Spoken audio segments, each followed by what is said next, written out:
telecounselor this summer at Camp Stillwater. Thank you for choosing us over all of the other summer camps that you could have chosen on the East Coast. We have so many great things to offer: softball, the loudest mess hall in America, and a colorful folksy history. You'll also be able to go on the big canoe trip down Devil's Creek this summer.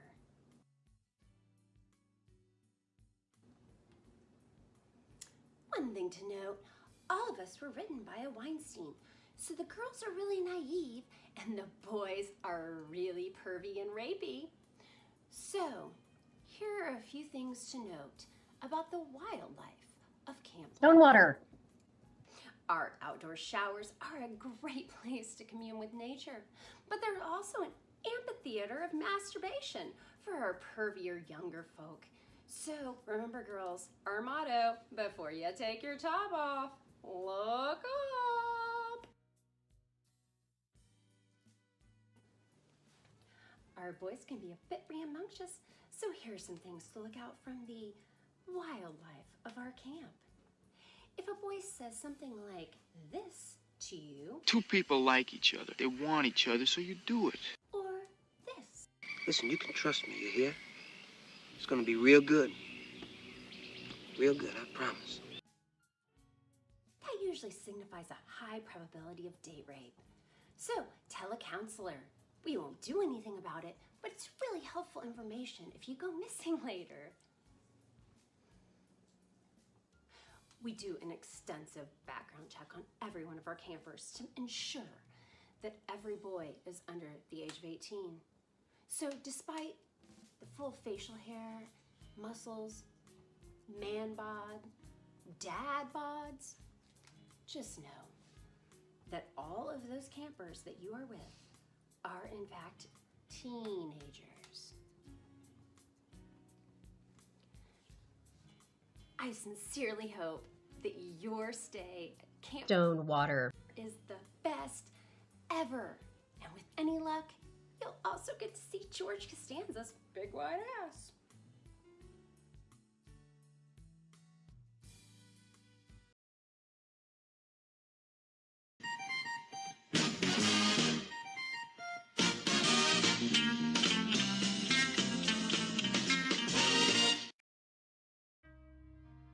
The not quite final girl of today is Sally from The Burning. Now, normally I wouldn't talk too much about the film. As you can see, I obviously love it. I do have the poster on my wall.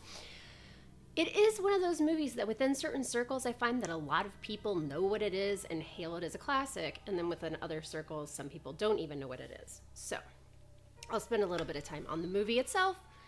So this came out in 1981. Which was kind of unfortunate because that's the same year that Friday the 13th Part 2 came out. There are a lot of similarities between this and Friday the 13th Part 2, and there's a reason I have Sackhead Jason and a big book with Jason on it, and not Cropsy. Cropsy or Lovable Killer from this movie. So it's not because of a lack of quality. There are just various reasons. And in fact, if you look at it now, you would think that The Burning would have been the one that was more successful. It had some people who were actually names of the time. So it had Brian Backer, who was Mark Ratner from Fast Times at Ridgemont High.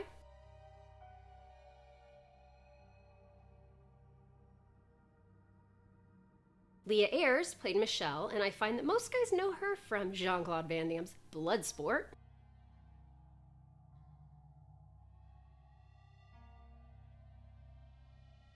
And then also you had two people who were not known at the time, but certainly are now, Holly Hunter and Jason Alexander.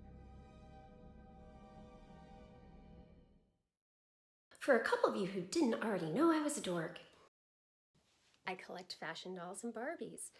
So anytime I can make a correlation between my two passions, horror and these guys, I will. So this is Darcy. Darcy was a doll produced from 79 to 81, so obviously was not that successful. She was a real person That was the main marketing campaign for her.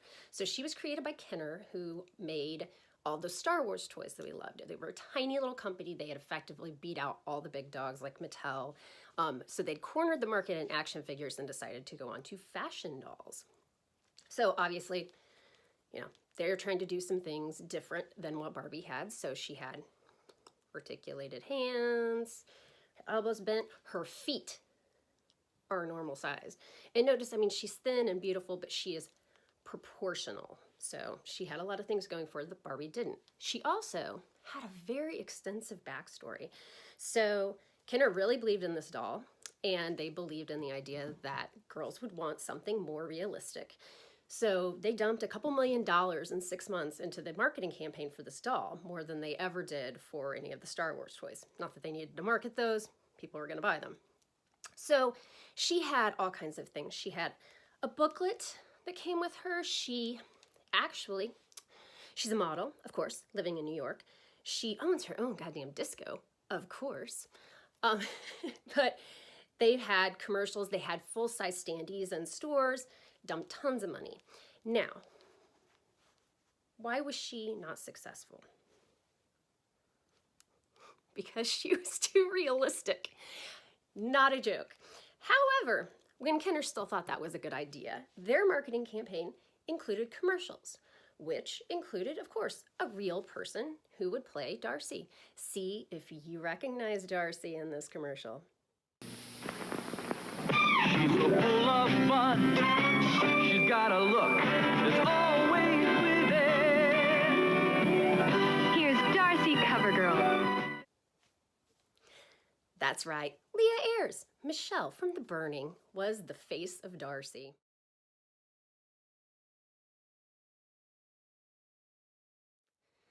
The more you know, kids. Now, a little toy trivia.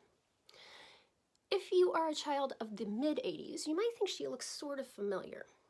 And it is because the guy who designed her for Kenner, which her hand looks stupid, he eventually went to work for Hasbro and designed the Jim and the Hologram dolls. So, same exact body mold. The head is comically large.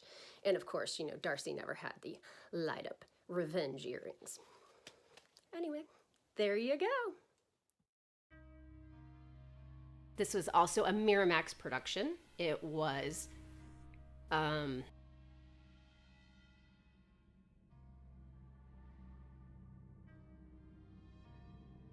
yeah, that's gonna explain a lot. But it was a really great movie. It just failed mostly because of timing. Tom Savini actually turned down Friday the 13th Part 2 to do the effects for this movie. And you can see that. There is so much more gore in this than in Friday 2. It's rather glorious. There is one scene that if you don't know anything else about this movie, you've probably seen it, the raft scene, which I will get to. There are a lot of similarities between this and Friday the 13th Part 2. It's unfair to say that one ripped the other off because movies don't get made in a day. So it couldn't have been that one of them could have responded quickly to the production of another. However, it does center around a camp on the East Coast. We start with a flashback of years ago at Camp Blackfoot, where some really douchey boys pull a hilarious prank on the caretaker, burning him and disfiguring him for life. Yes, so 5 years later, we are at Camp Stillwater, because as we all know, if you change the name of a camp, all the sins are erased. Now, of course, about this same time, Cropsy, the caretaker, is getting out of the hospital. He's a little pissed off, and he's got a little bit of a grudge. Now, nobody really knows this at the camp. So, one of the main things about this movie is the red herrings. We, the viewers, from the very get-go, know that Cropsy is the big bad. They have no idea, or little idea, that he even exists, and they definitely don't know that he's on a rampage at the moment. So, the movie peppers in a lot of red herrings for the characters, so that they have explanations as to why things are happening.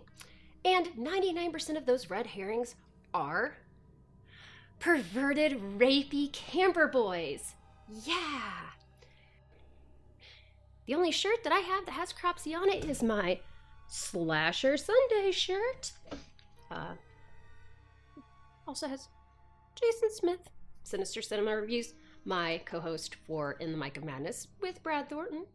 So, yeah, links scattered below. I think you all know all of us.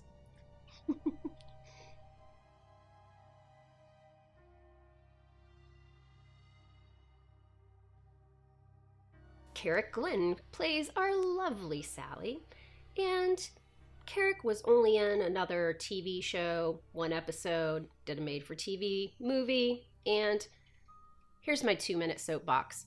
She quit acting. Most people would say, and she was never heard from again, as if doing some movie when you're young in the 80s and then going on to a career other than acting just means that you just vanish altogether. No, and I even found out she still lives in North Carolina in her hometown and is married to an orthopedic hand surgeon.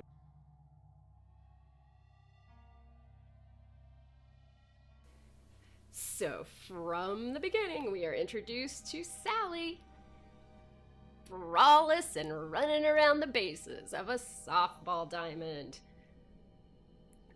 Pretty much sets the tone for the rest of the movie, guys. Just telling you. Now, I mentioned the rapey, pervy guys.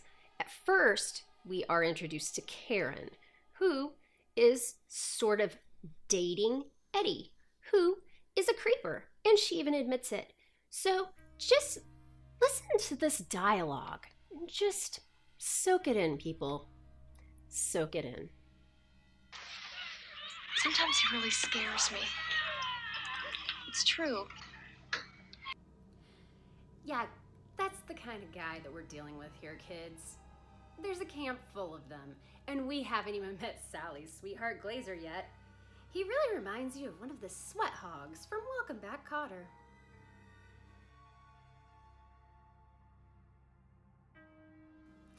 Yeah, that's Glazer. He's quite a handsome man, isn't he?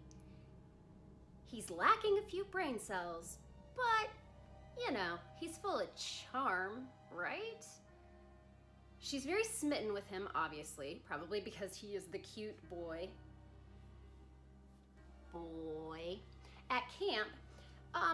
And he has a fancy for her, but he is, quote, not winning any popularity contests. He is relentlessly mean to some of the younger kids, especially Alfred, which Alfred is a pervy, weird dork, and I don't blame him. However, Alfred decides that he is going to get back at Glazer by scaring Sally in the shower. Yeah, brilliant idea, Alfred. Brilliant. Seriously, Alfred has a death wish. Glazer has like 60 pounds and 15 years on him. And really all he did was just push Sally back into Glazer's muscly, retarded arms, just in time for the big canoe trip.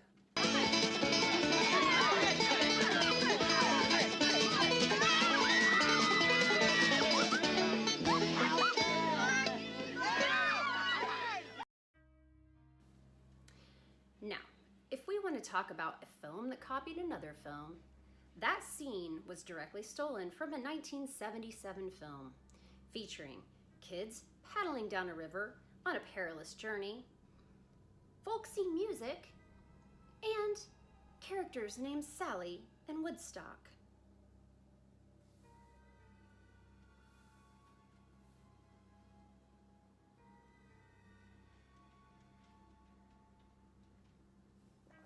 Oh, I just happened to be drinking out of my McDonald's tie-in cup for Ride for Your Life, Charlie Brown. So the kids get settled, they set up a campfire, and then the head counselor proceeds to tell them a story about a deranged man who wanders the woods from kids who did something bad to him 5 years ago. No, this one.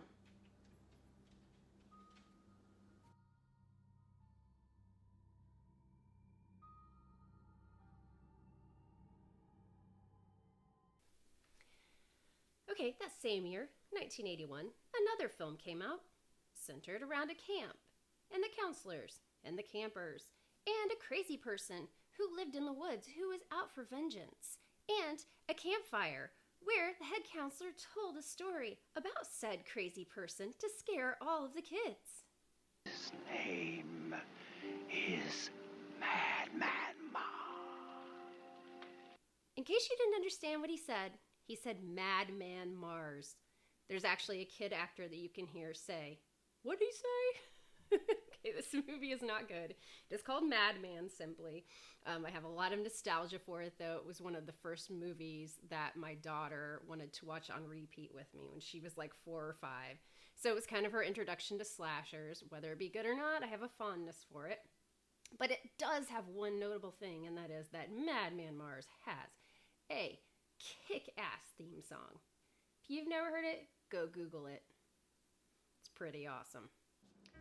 So, the gang wakes up to find the canoes missing. They think Karen's gone back to camp because Eddie's a pervert. And they have no way to get back home now. But no worries, they're just gonna build a raft, even though they're in the thick forest, miles away from civilization. So, the campers are charged with going out and finding wood for this raft. But Glazer has other kinds of wood on his mind.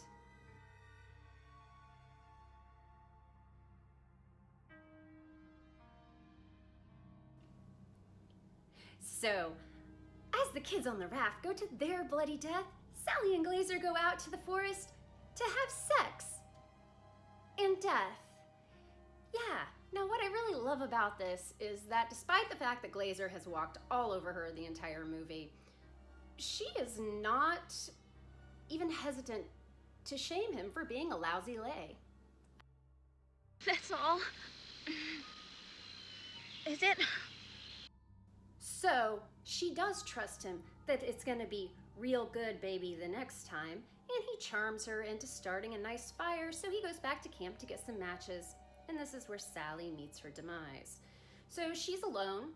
Cropsy comes up with the shears. Gotta give Sally some credit, man. She is a fighter. She is holding up the shears for quite a while. But here's the thing. We don't see her death at all. Now, fine. Glazer's getting the matches. He comes back. Cropsy's been all cute and playful, and he has put her in the sleeping bag.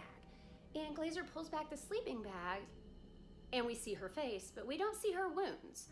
Now, one might say, okay, it probably got cut because of gore.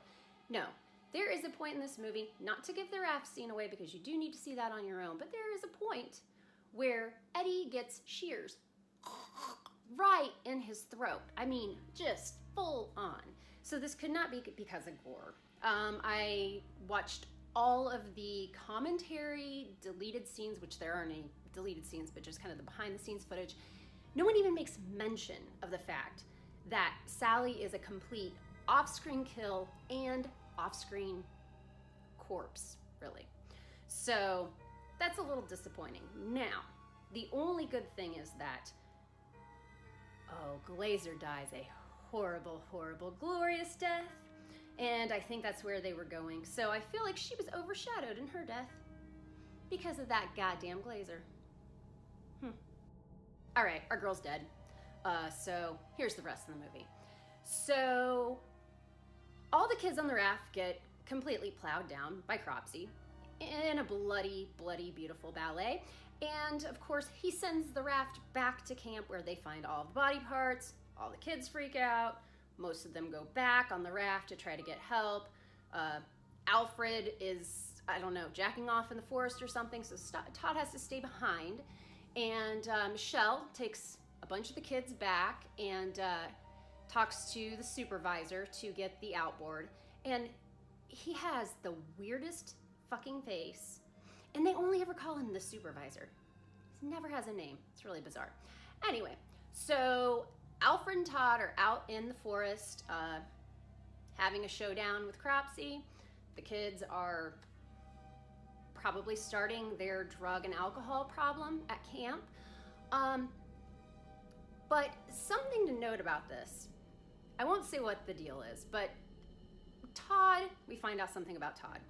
And he effectively makes most of the guys, there are only maybe 2 guys left after him, who are not deplorable motherfuckers. I would say that Woodstock and Dave are nice. So Jason Alexander, Fisher Stevens, those are pretty good guys. The rest of them are dicks. And Todd you're supposed to like because Michelle's with him the whole time. And then you find out he's the biggest dick of them all. Hey. So, I mentioned before, this is my off-the-cuff stuff. I mentioned before that I watched all the stuff on the Blu-ray. I had the DVD for years and years and years. I recently got the Blu-ray, and I watched some of the stuff from the DVD. The one thing I really remember is the behind the scenes of how they did the Cropsey burning part. The burning, and it was really cool, and I actually had to look this up before I did this. So the kid, and he was a kid, who played Cropsey in the beginning when he gets set on fire was a stunt kid named Reed Rundell. And that was what I had to look up because this really stuck with me. His dad had been a stuntman and he was following his dad's footsteps. He was in his early 20s, did a great job, did some other stuff. And those of you who were around in the 80s might have remembered the show Airwolf, which Michael Vincent, maybe was his name. He had a badass helicopter. Well, there was an accident and on set, and Reed Rundell actually died in that. He was one of the stunt people. So that kind of stuck with me because Tom Savini seemed to kind of lament his death. Anyway, Debbie Downer gone. So the reason why I had the DVD for a long time, and now I have the Blu-ray, and I hadn't watched the Blu-ray, was because I gave my DVD to somebody else. And I ended up buying the Blu-ray for myself. And that person was, just because it all comes full circle, Michael Pinero. Michael Pinero was commissioned by me to do a shirt for Slasher Sunday for Jason Smith's Sinister Cinema Reviews. And I gave him different people to put on. Of course, we got Cropsey. We got Summer Prime Massacre 2, Tourist Trap. We got Angela Sleepaway Camp, some other people. Michael did not want any money for it. Michael was just getting into 80s slashers, and so my payment to him was sending him slasher movies, and specifically the ones on this shirt that he hadn't seen. So The Burning was one of them. So just thought it was funny that it came full circle, that that's even why I have the Blu-ray. There was not a whole lot different on the Blu-ray. There was a commentary that I don't think I ever listened to that was kind of interesting. And so for those of you who go to the conventions and you go and meet Kane Hodder or Derek Mears, you're never gonna go to a convention and meet the guy that played Cropsey. And mostly because everybody played Cropsey. Nobody played Cropsey and everybody played Cropsey. So anybody basically on the set who had the right physique would put on the costume. It was mostly shadows and just point of view until the very, very end. And then also the burning part at the beginning. But the director even donned the outfit during Sally's death because, and these are the kinds of things that you just don't think about. This is 1981. He had it all framed out the way he wanted it, with the shears coming up at a certain angle so that the light hit it at the certain angle, and he had it all done, but he couldn't get anybody else to hit all those marks, and said their camera didn't have a viewer. So the person couldn't see themselves what they were doing. They just had to kind of guess what they were doing. And so he just put on the jacket, got the shears, and did it himself. So those are the kinds of things that you just don't think about anymore, that people had to go through, and they had to be clever and they had to be smart. And if you ever do get the Blu-ray or the DVD, I think had this on it, there is a whole behind the scenes of Tom Savini doing the makeup, and specifically the raft. And it's just home cam footage. And it's amazing, like, to look at when Fisher Stevens gets his fingers cut off. I mean, it looks like a plastic hand with little blood things squirting. So there's so much magic that goes into practical effects. And obviously somebody like Tom Savini would know what he can put on camera that is going to translate over with editing. Now, that being said, I don't think I've ever really paid attention to Cropsy. The whole time, you don't see him. It's just, like I said, point of view with like Vaseline on the lens, and maybe like some shadowy kind of things, but you don't ever see his face, which is obviously the thing that repulses everyone. Until the very end, during the showdown. And I really paid attention this time, and man, does he look like crap. I mean, he looks bad. I felt like the latex on his mouth was like jiggling. So if you see this t-shirt and you think he looks like crap, that's what he looks like. I mean, his skin is like super, super peach. It seems very loose. I don't know if Tom Savini had like a Make-A-Wish thing for somebody, or if he just didn't think it was going to be on camera. They do show in the behind the scenes him doing the head mold, and the head mold looks good, but then once they put the actual makeup on, it looks kind of crappy. So that's maybe another reason why this movie didn't garner as much sequels, or any sequels, like that guy, because this movie focused more on the kids, the victims, than it did on the killer, and probably because they knew the killer was not up to par. And that is actually another notable thing about this movie. This film has an amazing number of final people. It doesn't have a final girl, a final guy, a final couple. It has like a final pack. I mean, the body count's pretty good. We get 5 on the raft, and then some various others. But by far, you're more likely to survive this one. So all the kids who stayed behind, well, the rafters went out, they all lived. Even Alfred and Todd, who are in the final showdown, they live. Michelle lives. Everybody back at the camp lives. So really, you had more survivors than you did dead people. So he didn't really have quite the rampage that maybe he deserved. And he didn't get to kill the one person that he really, really deserved to kill. Todd, you dickhead. Sally, you were a naive girl who let yourself get walked all over by a guy with an ego problem and premature ejaculation issues. But you managed to sex shame him before you died, and for that, I call you a not quite final girl that I adore.